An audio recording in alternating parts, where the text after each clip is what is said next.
Alors, du coup, moi, je suis ravie de vous retrouver aujourd'hui pour parler de cas d'usage de l'IA.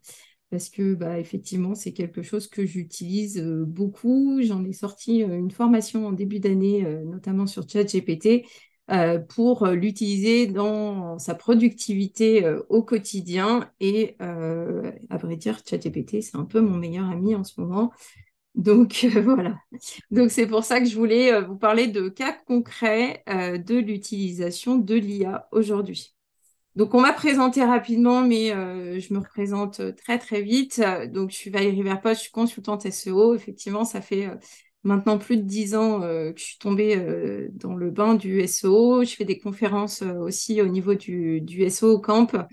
Et je fais principalement de la formation en création de sites web de référencement. Je fais aussi pas mal de gestion de sites, affiliation et autres sites de niche, un peu de Discover aussi. Et j'ai mon organisme de formation en plus de mon agence digitale.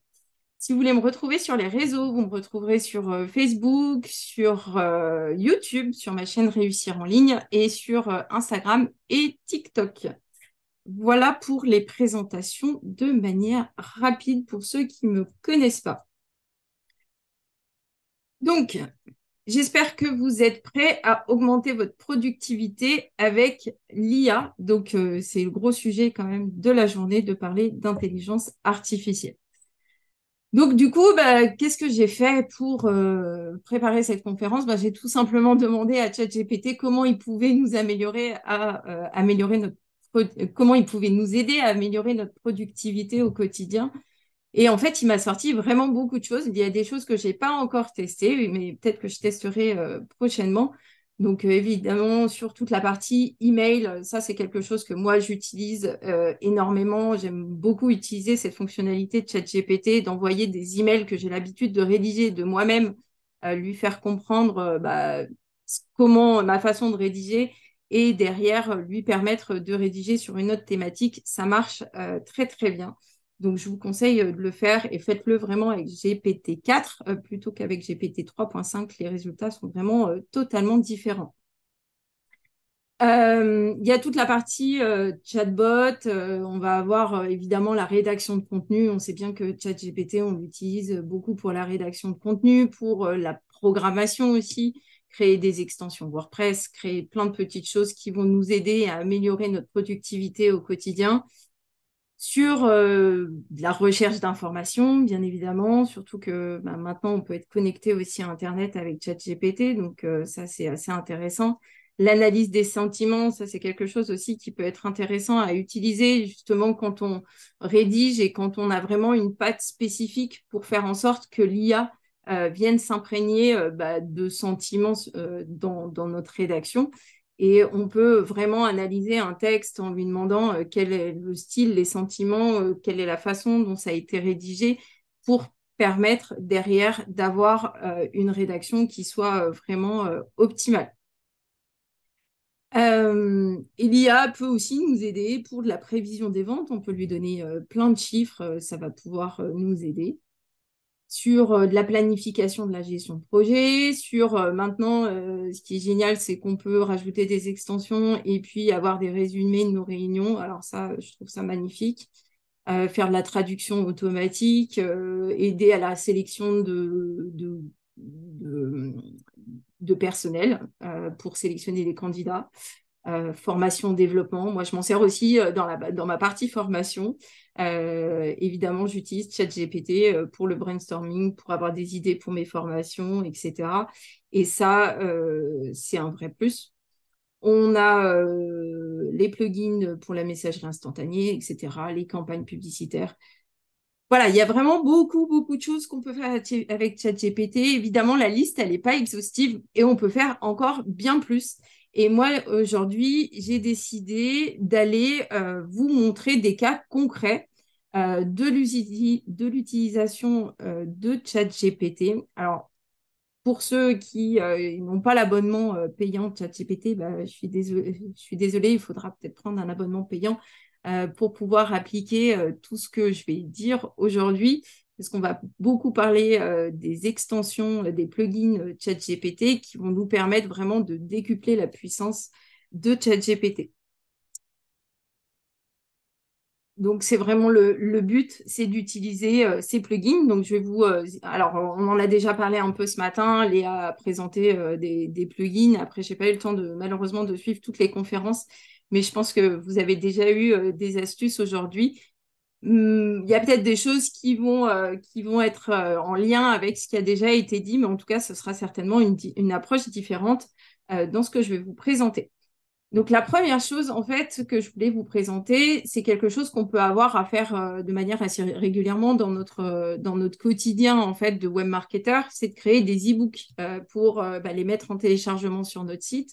Et du coup, là-dessus, on va pouvoir utiliser ChatGPT et le coupler avec différents plugins. On va utiliser notamment le AI Agent qui va permettre vraiment d'augmenter cette productivité et d'aller sur une phase un peu auto-GPT. On va le coupler avec Web Request et Web Pilot, qui sont deux plugins qui vont permettre de surfer directement sur Internet et d'aller chercher des informations en ligne sur des sites. Donc, comment on va procéder?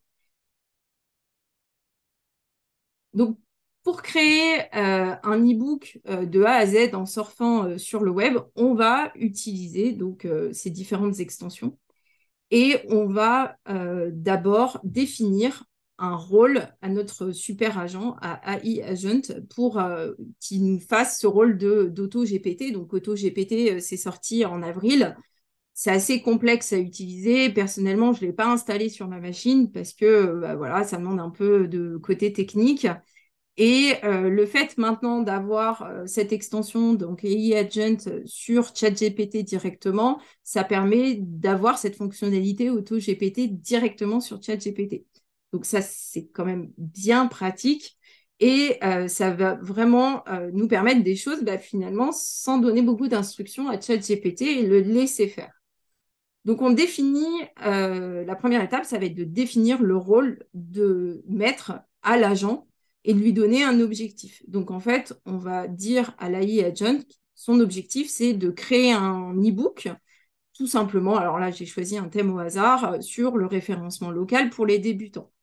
Encore une fois, mon prompt, il est assez simple. Plus vous allez avoir des prompts qui vont être conséquents, plus vous allez obtenir derrière des résultats qui vont être aussi pertinents par rapport à ce que vous souhaitez obtenir. Donc, on définit ce rôle et en fait, on va laisser du coup l'agent travailler. Donc, on le laisse faire et on voit ici, hein, tout en haut, on a l'AI Agent qui joue son rôle et qui va définir toutes les actions à faire pour créer notre fameux e-book sur le référencement local pour les débutants. Donc, il va nous sortir quels sont les principaux sujets à faire, à rechercher, qu'il faut faire des recherches sur Internet, sur des articles de blog. Ensuite, il faut rédiger l'e-book, designer son e-book, le revoir, le relire, l'éditer et le promouvoir. Bon, ici, il m'a répondu en anglais parce que je n'avais pas précisé au début que je voulais du français. Mais en tout cas, le résultat est là. Donc, on voit qu'ici, vraiment, l'AI Agent, il nous a défini toute la trame des étapes qu'on a pour atteindre notre objectif final. Et qu'est-ce que je fais derrière? Tout simplement, en fait, je vais le laisser continuer. Et en fait, il va gérer lui-même toutes les étapes une à une et il va du coup définir dans un premier temps, définir les différents sujets. Il va faire ses recherches. Et donc, il va se connecter à Internet et il va aller chercher toutes les informations. Donc, il suffit tout simplement de lui demander de continuer, de continuer. Donc là, j'ai dû avoir une dizaine d'étapes comme ça pour obtenir à chaque fois mes résultats. Et en fait, la simple fonction que je lui ai donnée, c'est tout simplement continue pour qu'il fasse le travail pour moi. Donc ici, donc on voit, hein, il avance, il fait ses recherches. il va aller chercher sur des sites. Et une fois qu'il a trouvé toutes les informations, il va me dire, donc le dernier lien, a priori, il a pas réussi à aller scraper l'information, mais il me dit, bah, voilà, ça y est, j'ai terminé, j'ai récupéré pas mal d'informations. On a une bonne base pour commencer, pour rédiger notre e-book et atteindre notre objectif. Est-ce que je commence à rédiger le contenu ou est-ce que il y a autre chose qu'il faut que je fasse?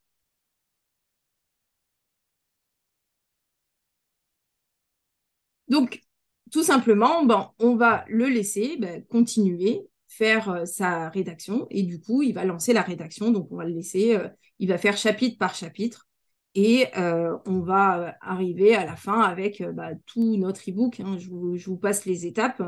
Et à la fin, donc, une fois qu'il a rédigé tout le contenu, on a la conclusion. Donc, il me dit, OK, j'ai terminé.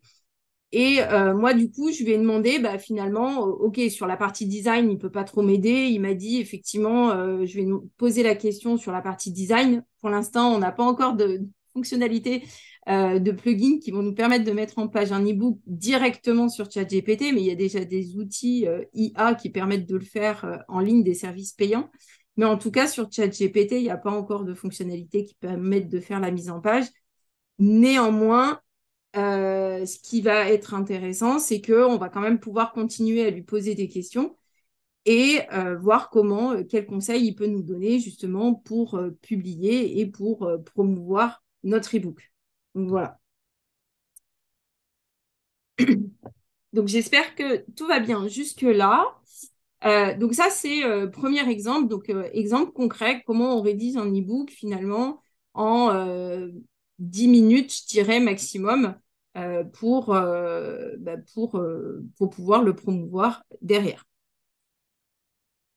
Une autre problématique qu'on va avoir justement dans nos business au quotidien, surtout quand on fait de la création de sites, on a plein d'idées en tête et en fait, on se retrouve souvent à passer des heures à essayer de trouver un nom de domaine disponible par rapport à une thématique. Donc, si derrière, effectivement, on veut choisir un nom de domaine, ça peut vraiment prendre du temps. Alors, excusez-moi, il y a beaucoup de bruit dehors.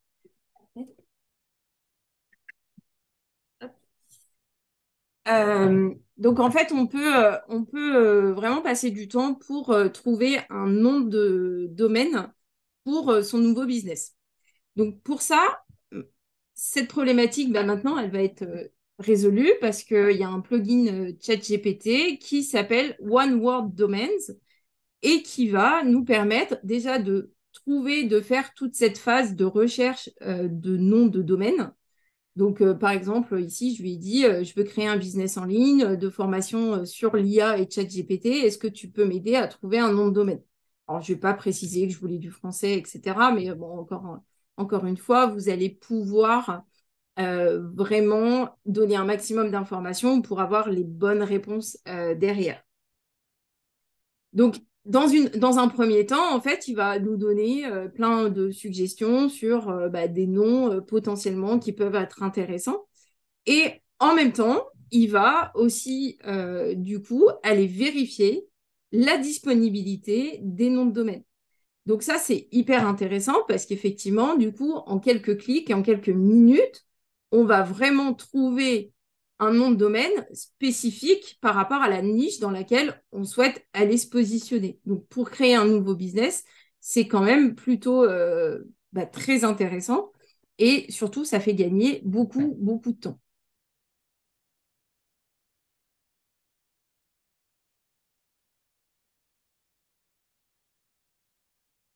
Ensuite, on va bien évidemment parler de la création des articles de blog. On en a parlé, Léa en a parlé aujourd'hui, Elliot. Donc, évidemment, on crée beaucoup de contenu avec ChatGPT. Et il y a un plugin sur ChatGPT qui s'appelle SEO Assistant et qui va aussi nous aider à optimiser nos articles de blog. Donc, il y en existe d'autres. Il y a plein de choses à tester. Il y a tellement de choses dans les plugins existants. Ici, je vous ai mis un exemple avec SEO Assistant pour voir un peu ce qu'on pouvait obtenir.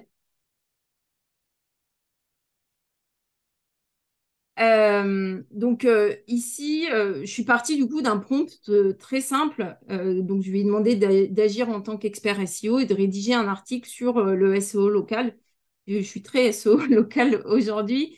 Donc, du coup, bah, pareil, là, en fait, l'extension va permettre d'aller chercher des éléments directement en ligne sur les éléments clés à traiter dans notre article sur le SEO local. Donc, sur l'importance du SEO local, comment optimiser le SEO local, les avantages, les stratégies, etc., etc. Donc, on voit ici, il va nous ressortir tout un tas de sujets. Donc, après, bah, évidemment, hein, l'IA ne fait pas tout pour nous, mais en tout cas, ça va nous permettre d'avoir déjà une très bonne base pour voir les thématiques à aborder. Je sais que Baptiste tout à l'heure parlait de Dobrief. C'est vrai que Dobrief, à un moment, je l'utilisais, mais bah, toutes ces extensions un peu IA viennent aussi renforcer, bah, finalement, en allant scraper le web, de nous donner aussi pas mal d'éléments finalement qu'on pourrait avoir avec d'autres outils qui sont payants. Donc là, l'extension, elle va vraiment permettre de faire une recherche sur notre mot-clé cible pour définir les thématiques clés qui sont à traiter.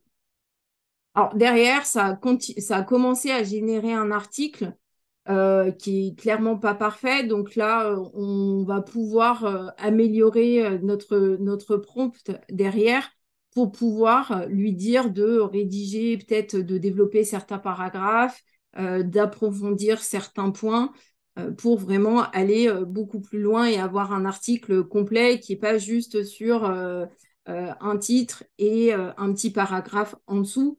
Donc ça, après, à chacun de faire son propre prompt pour avoir l'article parfait. Mais déjà, la base qu'on peut avoir, même si on n'est pas un pro des prompts, on peut déjà avoir quelque chose qui soit optimisé. Je l'ai testé un peu dans Your Text Guru, on était à 41%, donc bon, c'est déjà pas si mal pour un texte qui fait même pas 400 mots. Donc, l'idée derrière, c'est vraiment de prendre cette base, si l'article n'est pas suffisamment conséquent, de demander à ChatGPT d'aller développer les différents sujets, éventuellement d'aller rajouter des H3 s'il y a besoin, vraiment d'aller étoffer tout cet article pour avoir un article qui soit vraiment beaucoup plus pertinent. Et avec des outils comme Your Text Guru, ça va permettre aussi d'analyser complètement la SERP, de savoir bah, quel est le nombre de mots qu'il y a chez nos concurrents pour savoir bah, jusqu'où nous, justement, on doit aller pour vraiment aller s'attaquer aux résultats en question.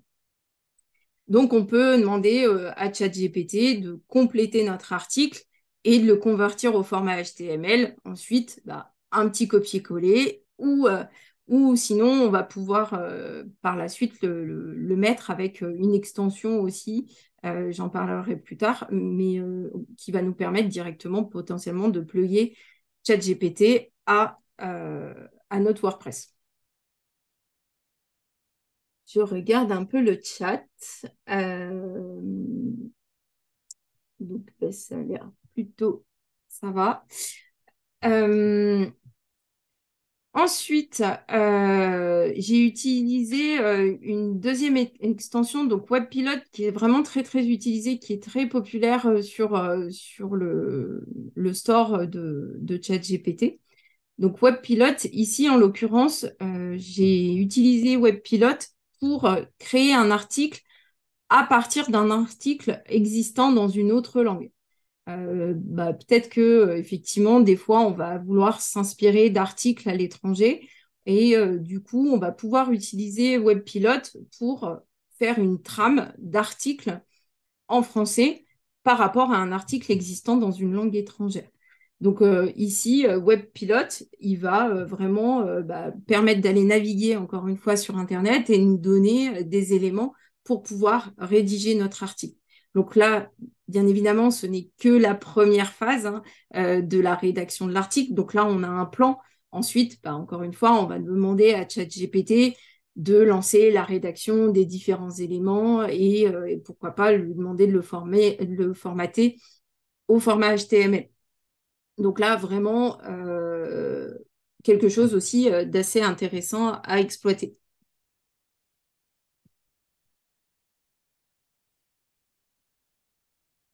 Autre chose qu'on peut faire avec ChatGPT depuis peu, et du coup, ça c'est top parce que effectivement, moi j'avais commencé à faire des cocons sémantiques avec ChatGPT sous forme de tableau, etc.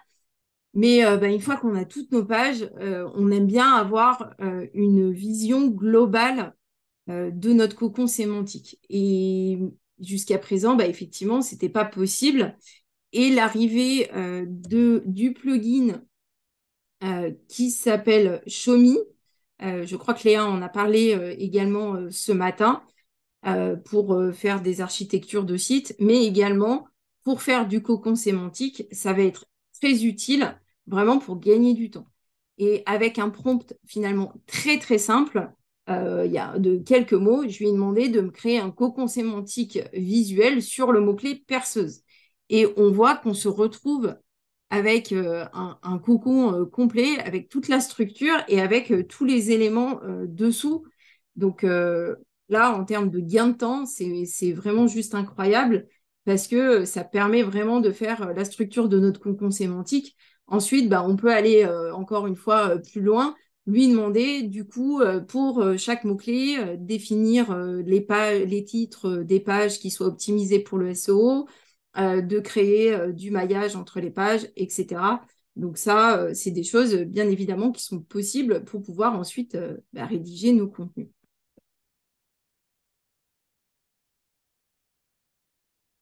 Est-ce que tout va bien jusque-là?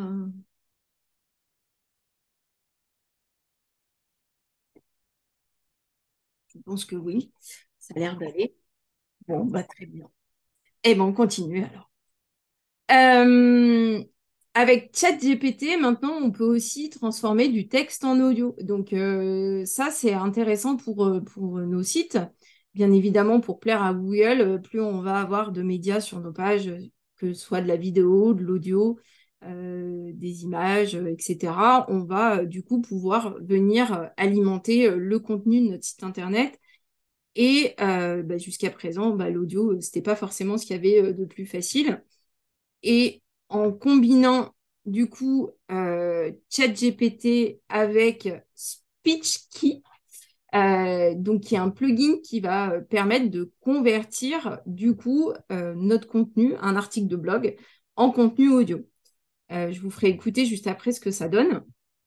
Donc en fait, on va combiner le Web Pilot avec SpeechKey qui va du coup nous donner un lien donc vers le site de SpeechKey pour pouvoir télécharger notre audio. Donc juste après, je vais vous faire. Normalement, vous devriez entendre le l'audio de ce que ça génère. Donc là, en l'occurrence, j'ai pris un article qui était sur mon site pour vous montrer un peu ce que ça donne. Le référencement local est un aspect incontournable pour toute entreprise souhaitant développer sa visibilité sur Internet et attirer une clientèle de proximité. Voilà, donc je vais couper. Donc, vous voyez le son, je trouve que l'audio, il est quand même assez de bonne qualité. Et vraiment, pour mettre sur nos sites web, c'est un vrai plus en termes aussi bah, de disponibilité pour les malvoyants, par exemple, sur notre site web. Donc, je pense que c'est voilà, c'est quelque chose qu'il va falloir mettre en place assez rapidement sur nos différents sites. Et si en plus on peut l'automatiser, c'est encore mieux. Euh, je crois que Léa, pareil, on a parlé ce matin de résumer une vidéo ou un article, mais peut-être pas avec la même extension. Du coup, il y a une extension qui s'appelle Summarize Anything. En l'occurrence, cette extension, elle va nous permettre vraiment d'aller gagner beaucoup de temps. En fait, c'est vrai qu'on a tendance à bah, passer beaucoup de temps sur YouTube et quand on arrive sur des vidéos qui font 30 minutes, 50 minutes, 1 heure, on est un peu en mode waouh, il faut s'accrocher pour y aller. Et parfois, finalement, on se rend compte à la fin de la vidéo qu'on n'a pas trouvé l'information qu'on voulait. Et donc, une bonne méthode maintenant que j'utilise, c'est de faire un résumé de la vidéo. Et s'il y a vraiment quelque chose d'intéressant que j'ai besoin de creuser, du coup, bah, ça va me permettre bah, d'aller chercher, d'aller regarder la vidéo s'il y a vraiment quelque chose qui m'intéresse. Et donc d'éviter de passer des heures et des heures sur YouTube si finalement, dans la vidéo en question, il n'y a rien d'intéressant. En l'occurrence, ici, j'ai pris la vidéo, c'était une vidéo de la sortie d'OpenAI Codex, c'était la live démo. Et donc, j'ai demandé à ChatGPT, avec le lien de la vidéo YouTube, d'avoir les points clés à retenir de cette vidéo. Et donc, en quelques secondes, j'ai vraiment les éléments les plus importants. Éventuellement, je peux rentrer en conversation, encore une fois, avec ChatGPT pour approfondir certains points si j'ai pas envie de regarder la vidéo. Ou derrière, je vais pouvoir, effectivement, si je le souhaite, regarder la vidéo en entier parce qu'il y a peut-être des choses que je loupe à travers ce fameux résumé.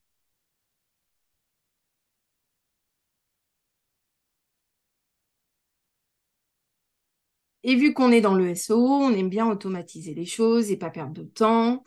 Et si en plus on peut automatiser ChatGPT, c'est encore mieux.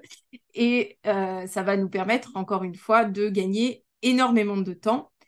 Et sauf que bah, généralement, il y en a, en tout cas, moi, je ne sais pas coder, je ne sais pas faire de dev. Maintenant, je peux faire deux, trois trucs avec ChatGPT, mais bon, c'est pas encore ça pour moi.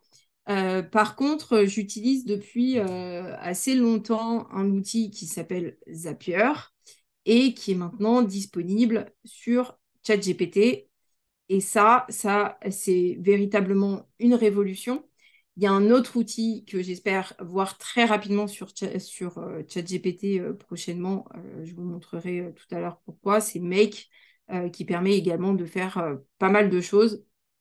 Donc, en tout cas, Zapier et Make se ressemblent sur pas mal d'éléments. Zapier est un peu plus cher, mais en tout cas, ça permet déjà aujourd'hui de connecter du coup ChatGPT à énormément de fonctionnalités du coup avec Zapier. Donc on peut vraiment faire pas mal de choses. En l'occurrence ici, moi je suis partie d'un cas pratique, des possibilités, il y en a plein.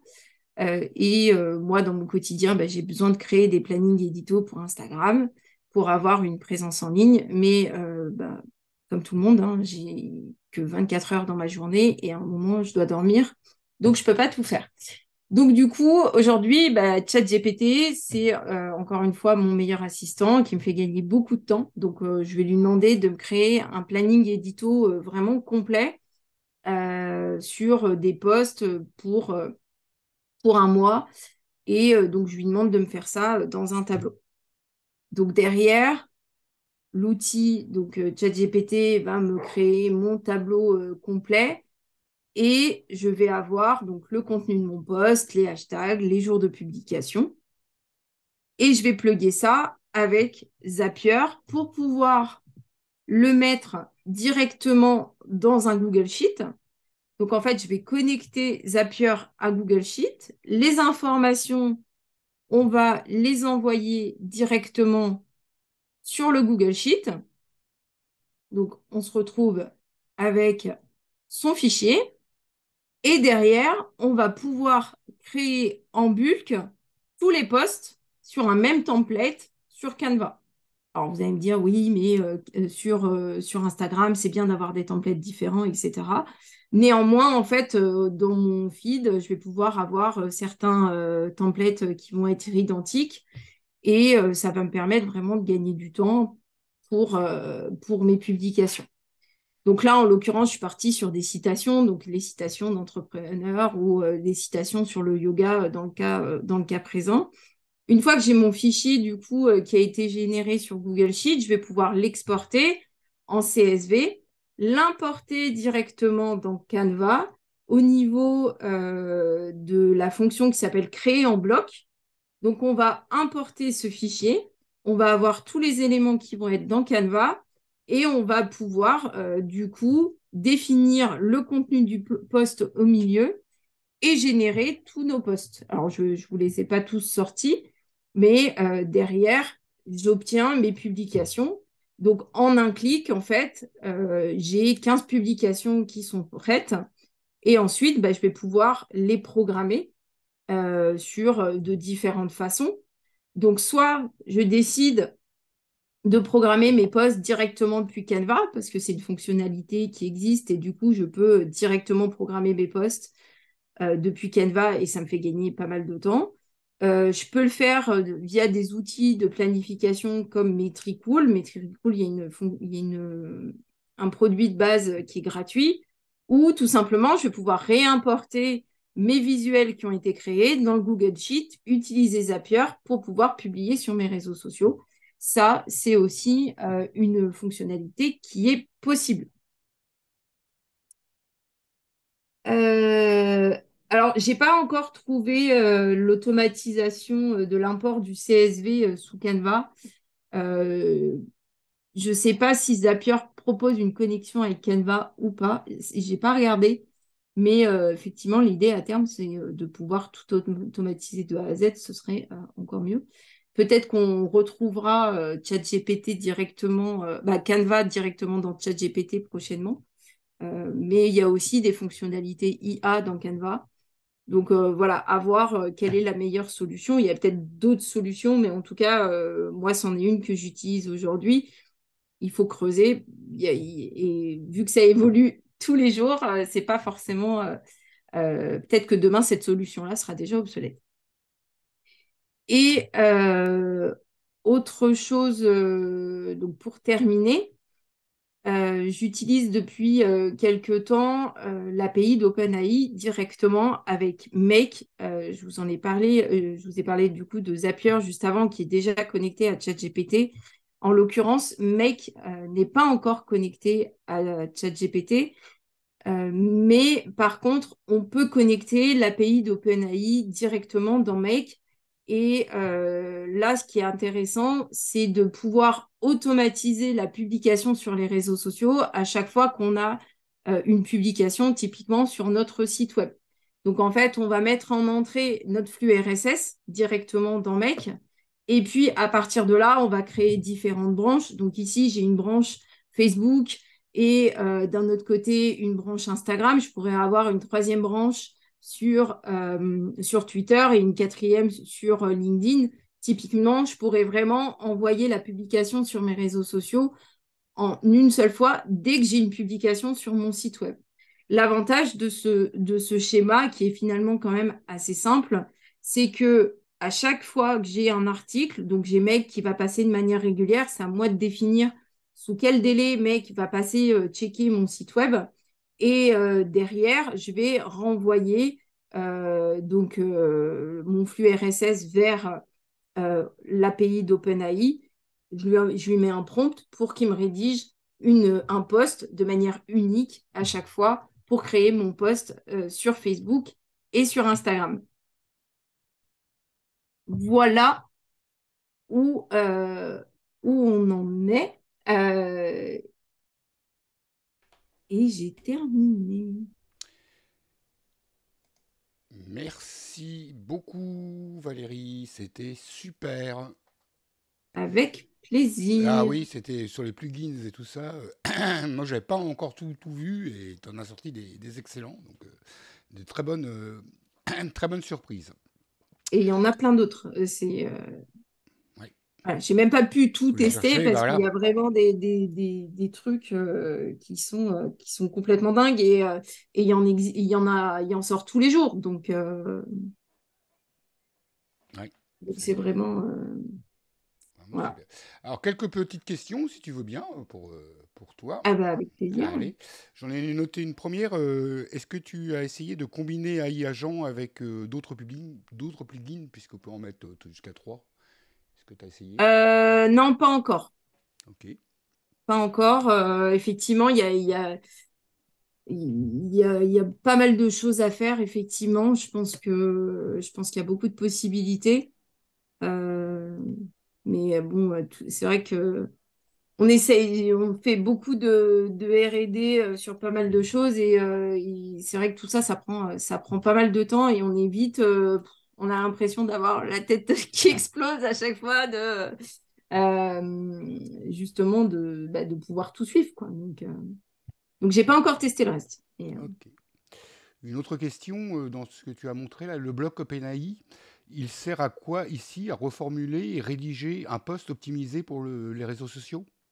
Oui, tout à fait. Ouais, derrière, en fait, au niveau de Make, on va pouvoir définir notre prompt.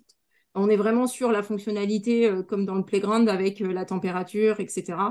Donc, moi, je lui demande un post optimisé pour les réseaux sociaux, pour tel réseau social, avec un nombre de caractères, avec des hashtags, des choses comme ça, pour vraiment avoir quelque chose de différent à chaque fois. Ok. Il y a une autre question. Alors, je sais pas ce que c'est. Il y a peut-être quelque chose à creuser entre sur l'automatisation avec iftt.com. Je connais pas. Oui, c'est aussi ça ressemble un peu effectivement à Zapier Make, il me semble. J'ai jamais testé, mais bon, voilà, c'est un moment, il y a tellement d'outils que c'est pareil, Oui. ça devient compliqué de tout suivre. Oui, et puis quand on en a un et puis qu'on est habitué. Voilà. Voilà. As-tu déjà rédigé plusieurs articles avec le plugin Zapier de ChatGPT afin d'avoir des articles dans un Google Sheet, par exemple? En fait, j'ai testé. Alors, directement avec ChatGPT, non, parce que j'ai un autre système de création d'articles. Et du coup, ça, pour le coup, je l'ai pas testé directement, mais je pense que c'est faisable et beaucoup plus facilement qu'avec